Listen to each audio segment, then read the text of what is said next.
बिस्मिल्लाहिर्रहमानिर्रहीम। अस्सलाम वालेकुम। मैं हूं नवीद और आप देख रहे हैं नवीद नेटवर्क यूट्यूब चैनल। उम्मीद करते हैं कि आप सब खैरियत से होंगे। आज की जो हमारी वीडियो है वो सोलर ट्यूबवेल के बारे में है। हमारे सब्सक्राइबर हैं एक, उन्होंने हमारे साथ ये वीडियो जो है वो शेयर की है और इस वीडियो को हम अपने यूट्यूब चैनल के ऊपर जो है अपलोड कर रहे हैं। और अगर कोई बात पूछनी हो तो कमेंट सेक्शन में पूछ सकता है। और इस वीडियो को आप मुकम्मल जो है एंड तक ज़रूर देखिएगा। ये शॉर्ट वीडियो जो है वो आपके साथ शेयर कर रहे हैं सोलर ट्यूबवेल के बारे में।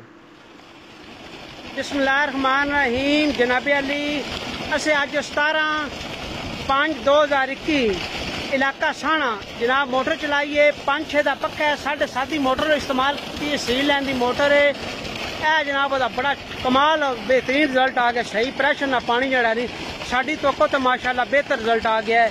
तो यह जनाब अस पैनल लाए ने मोनोपर्क जदीद 9/10 चो राइजन कंपनी का जनाब पैनल है। 10 साल की गारंटी वाला पैनल है माशाल्लाह। ते एक ही जनाब स्टैंड बनाया 6-6 दियां 3 लैना 18 पैनल का जरा नहीं वो एक ही मतलब सिस्टम बन गया है।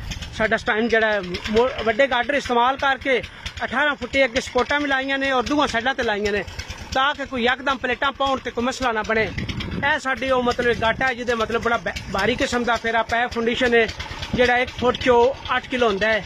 उस तो इलावा साढ़े 49 इन्हां ते जनाब साडी 5-6 दे पक्के 49 और 50 मतलब फ्रीक्वेंसी जी साडी 49-50 ते ब्लिंकिंग कर रही है इस वक्त फ्रीक्वेंसी।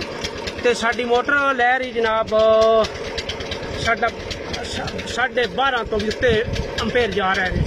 साडा मतलब है पैनल पूरा कर रहा माशाल्लाह। साडा बेहतरीन रिजल्ट साडी तो बेहतर शुक्र अल्हम्दुलिल्लाह।